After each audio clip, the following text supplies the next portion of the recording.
Good morning बच्चों। वही मनुष्य है जो मनुष्य के लिए मरे उक्ति को आधार बनाकर हम एक कहानी पढ़ते हैं। इस काव्य उक्ति का अर्थ ये है कि जो मनुष्य दूसरों के उपकार के लिए तैयार होता है उसी के लिए शरीर धारण करता है, अर्थात उसी के लिए मरता जीता है, वही वास्तव में मनुष्य है। यहाँ पर मनुष्य का अर्थ उससे है जो मानवता के वास्तविक असली गुणों से विभूषित है। सच्चा मनुष्य वही है जो जन कल्याण, लोगों की भलाई के लिए अपने प्राण तक कुर्बान कर सकता है। मनुष्य का सबसे बड़ा गुण है परोपकार। मनुष्य वही है जो वक्त समय आने पर दूसरों के काम आए, दूसरों का भला करे। एक सच्चा मनुष्य ही है जो अपने स्वार्थ को त्याग करके औरों का भला करता है। भारतवर्ष बहुजन हिताय एवं बहुजन सुखाय की भावना लेकर चलने वालों की भूमि है।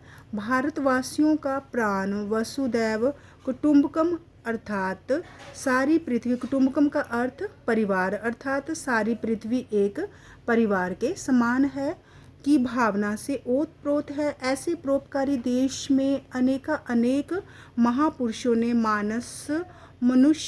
मनुष्यों की रक्षा हेतु का अर्थ लिए अपने अमूल्य का अर्थ कीमती प्राण न्योछावर कुर्बान किए हैं। हमारे धार्मिक ग्रंथ ऐसे उदाहरणों से भरे पड़े हैं। तो यहाँ पे मैंने कठिन शब्दों के अर्थ लिख दिए हैं आपकी सुविधा के लिए। दानव देवता संग्राम, राक्षस देवता युद्ध में जब देवताओं का समूह वृतासुर नामक राक्षस के अत्याचारों से अत्यंत दुखी हो गए, तब देवराज इंद्र अन्य दूसरे देवताओं सहित संसार के श्रेष्ठा ब्रह्मा जी के समीप पास कर का अर्थ हाथ बद जोड़कर प्रार्थना करके वृतासुर राक्षस से मुक्ति पाने का उपाय पूछने लगे। ब्रह्मा जी ने देवताओं सहित देवराज इंद्र को उपाय बताते हुए कहा कि हे देवाधिपति, हे देवताओं के राजा, यदि आप महर्षि दधीचि की अस्थियों हड्डियों का अस्त्र हथियार बनाकर वृतासुर से युद्ध करे तो निश्चय ही राक्षस वृतासुर का वध का अर्थ हत्या तथा उससे मुक्ति संभव है। ब्रह्मा जी के इन वचनों को सुनकर देवराज इंद्र महर्षि दधीचि के आश्रम पहुँचे।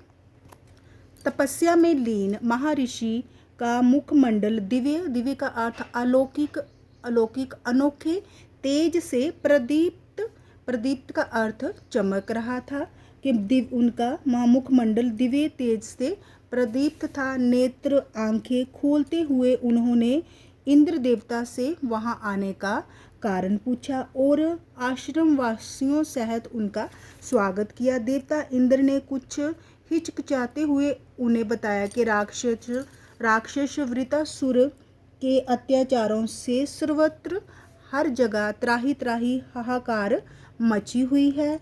ऋषिवर बोले, इस प्रकार से जो दूसरों को निरंतर लगातार कष्ट पहुंचाता है तो उनका अवश्य ही अंत कर देना चाहिए। उन्होंने बड़े ही मधुर मीठे शब्दों में सुर का अर्थ सुरपति देवता इंद्र से पूछा कि आप मुझे बताएं, मैं आपकी क्या सेवा कर सकता हूँ।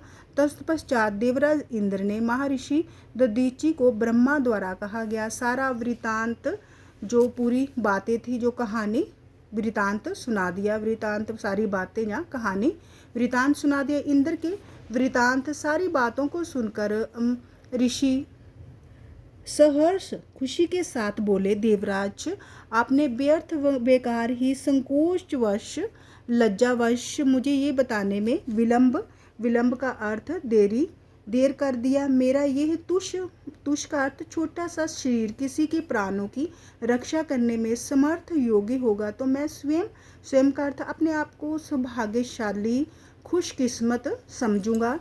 ये कहते हुए ऋषिवर दधीचि ने योगासन मुद्रा में सांस खींचा और अपने प्राण त्याग दिए। देवराज इंद्र ने ऋषि दधीचि की अस्थियों से ब्रज नामक अस्त्र बनाया और वृतासुर, वृत जमा असुर, इसका संधि विच्छेद मैंने कर दिया, वृतासुर का संहार किया, वृतासुर को मार दिया।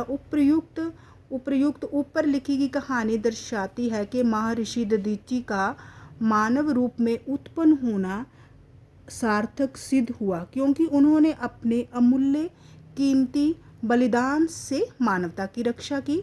तो बहुजन हिताय एवं बहुजन सुखाय का अर्थ है अधिक से अधिक लोगों के हित भलाई के लिए एवं अधिक से अधिक लोगों के सुख के लिए कार्य करना। ये जो है गौतम बुद्ध जी ने अपने शिष्यों को उपदेश दिया था कि अधिक से अधिक लोगों की भलाई के लिए और अधिक से अधिक लोगों को सुख देने के लिए कार्य किया जाए।